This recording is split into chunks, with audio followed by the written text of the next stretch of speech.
This castle, high above Lake Neuchâtel in Switzerland, has not brought good luck to either its Swiss owner or its rich tenant.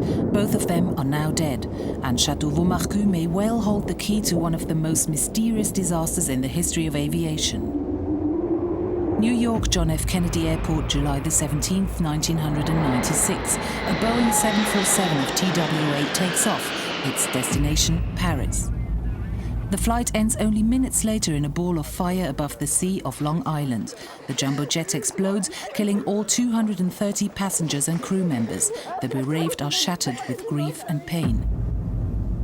The list of casualties includes this man, Mohamed Samir Ferrat, an Algerian domiciled in Paris, Switzerland and Ivory Coast.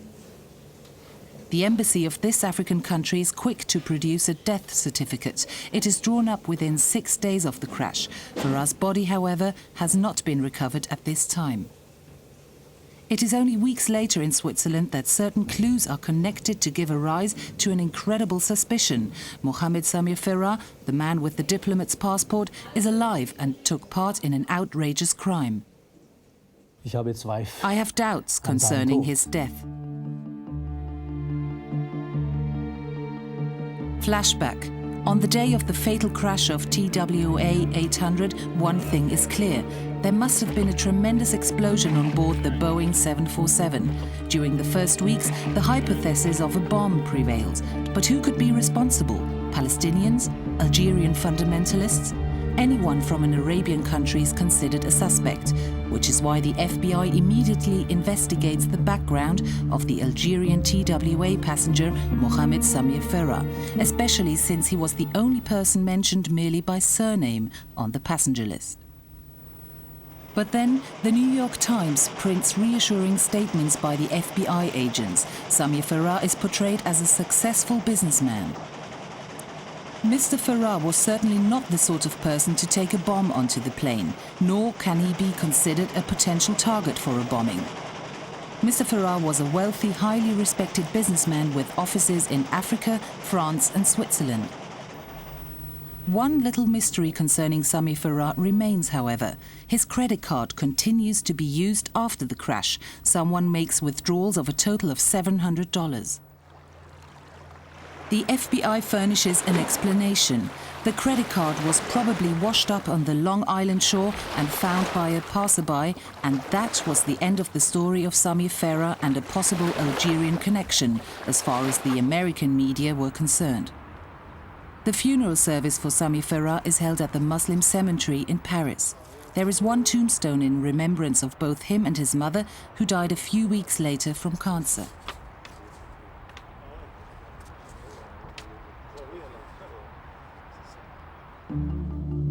While the case had been closed in the US, the Swiss police take steps of their own. In late September, the Neuchâtel and Valais police pull up at Château Vaumarcus on Lake Neuchâtel with a search warrant. The suspected crime is escroquerie, the French word for fraud.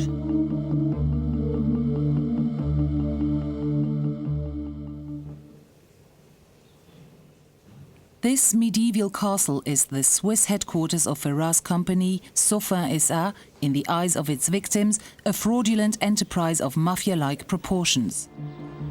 The police inquiry was launched by a suit brought forward by Gérard Page, a Geneva solicitor. Maître Page represents an African shipping company that has sued Ferrat for fraud in the amount of millions of Swiss francs. It is assumed that there are more than 50 million Swiss francs missing from the company's assets. The company's bankruptcy files should yield more information. Where did the money go? I wish I knew, for the sake of my client, but some files show in part that the company's money was transferred to private accounts belonging to Samir Ferrat or Samir Ferrat's family, and partly even to accounts to offshore companies. And now you've sued for fraud? We have pressed charges for fraud, or rather embezzlement.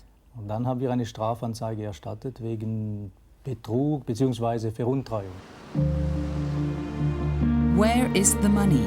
By now, the French police have launched their own investigation into Ferrat's Sofin SA because the company has a Paris office as well.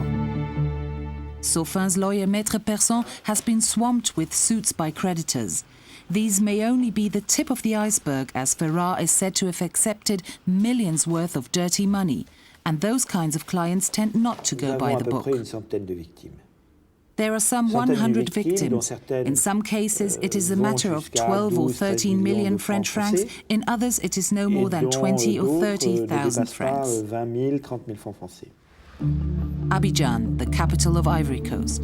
In the last months before his death, Samir Ferrat collected millions of francs from the elite of this rich African country. He promised to invest the money in Switzerland. He had good connections to major political figures, up to ministry level, as well as to influential businessmen. The shipping company Citrum, which has now pressed charges in Switzerland, has been defrauded of 2 million Swiss francs. The national electric power company EECI was ostensibly defrauded of the same amount. The company operating the biggest harbour in West Africa also lost millions by investing in Ferrat's Swiss enterprise Sauffin. Samir Ferrat did not even shy away from the Pope or the Catholic Church. The St. Paul Foundation, which owns the second largest cathedral in the world, entrusted the embezzler with 1 million Swiss francs. They had simply put their faith in a Swiss company. It had an address that sounded very nice, Château such and such in the canton of Neuchâtel, Château de Vaumarcus. Samir Ferrat's Sauffin SA, with its Swiss one-man board of administration, was merely a tenant in this castle on Lake Neuchâtel, whose proprietor rented out part of the premises to various companies. Ferrat appreciated not only the beautiful setting, but also landlord Claude Thalmann's connections to the military and to arms dealers. Thalmann owned a company called Polytronique, which equips the military, police forces and intelligence agencies all over the world with shooting range simulators. Last September, Thalmann collapsed during a hike and died on the spot.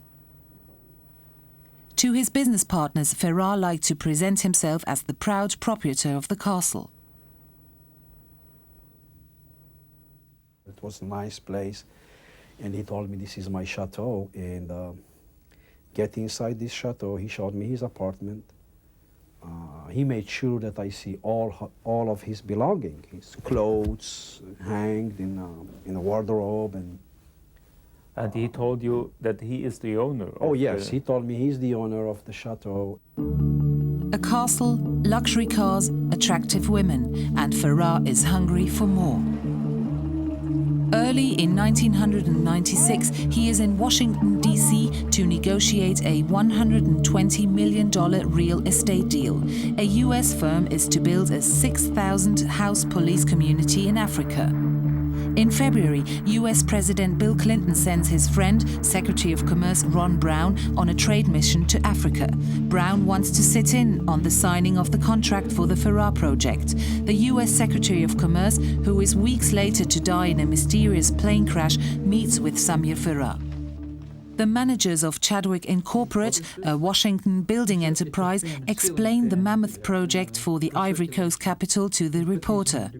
It was the National Police Force or the Defense Ministry or someone like that to provide housing for civil servants in the police force.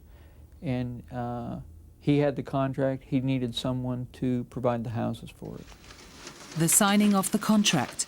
Ferrat talks about Sauffin as a Swiss enterprise. Ron Brown praises the project as an important breakthrough. Are very important to communicate and to give American business leaders who are here and also those back at home in the United States a view of the economic potential of Africa. There is a shortage of around 100,000 apartments in Ivory Coast, says Ferrat.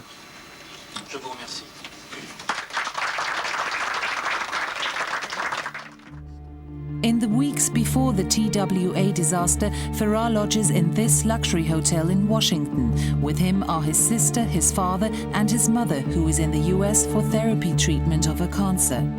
By this time, Ferrat has already transferred millions to other accounts. Samir Ferrat knows that he will not be able to maintain the facade of the successful businessman for much longer. What about the $120 million project in Ivory Coast? At this time, Chadwick Incorporated have already invested $5 million. Ferrat displays a suspicious lack of interest in the project. We didn't feel that he was doing anything as far as he was concerned, while we had a lot of aggravation here, and we had some other projects that we had to delay in order to satisfy Mr. Ferrat. What is Samir Ferrat doing at this time? The victim's hypothesis: the man has amassed millions and fakes his own death in order to disappear with the money. One piece of evidence to the contrary is the official American death certificate that was drawn up 3 weeks after the crash. Unless one were to call into question the entire work of the investigation authorities, one must assume Ferrat to be dead. Hypothesis number 2. Ferrat himself was the target of the bombing. His numerous enemies wanted revenge. Hypothesis number 3. Ferrat commits suicide, risking the deaths of innocent people. Or fourthly, mere chance had spirited him out of an impossible situation. Dying was a good way out, right? It doesn't matter how you die, just a good way out for him because of all the problems. I don't know how he could have faced all those problems. On July the 17th, Jafar Abdelwahab drives Samir Ferrat to the airport in Washington. A shuttle flight will take him to John F. Kennedy Airport in New York. Samir Ferrat is behaving strangely.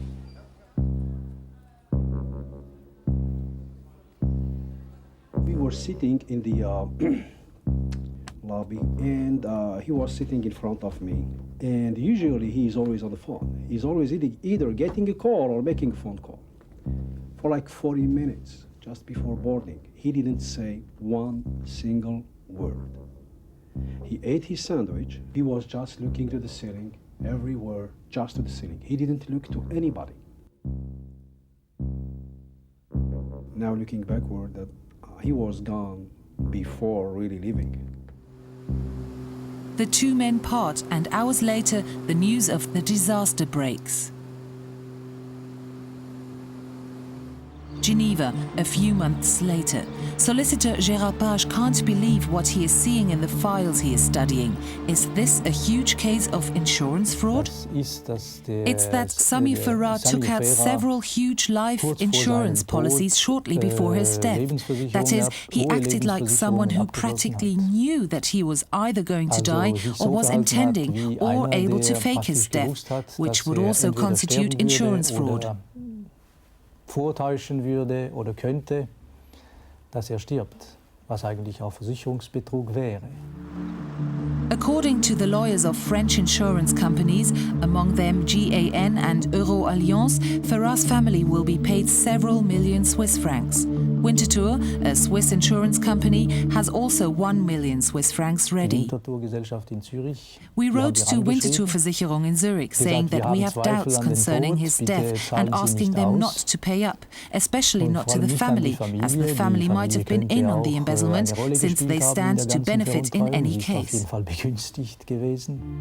The lawyer's intervention fails. A Zurich judge rules against the freezing of the funds. Winterthur authorizes the million Swiss francs to be transferred. And then, a last-minute reversal at the Winterthur Insurance Company. The firm's own investigations in the US and in France have raised questions regarding Ferrat's death. We have discovered grounds for suspicion that have led us to pull the emergency brake on this payment, which had already been authorized at the last minute. The transfer of 1 million Swiss francs is stopped. There were also other reasons for suspicion.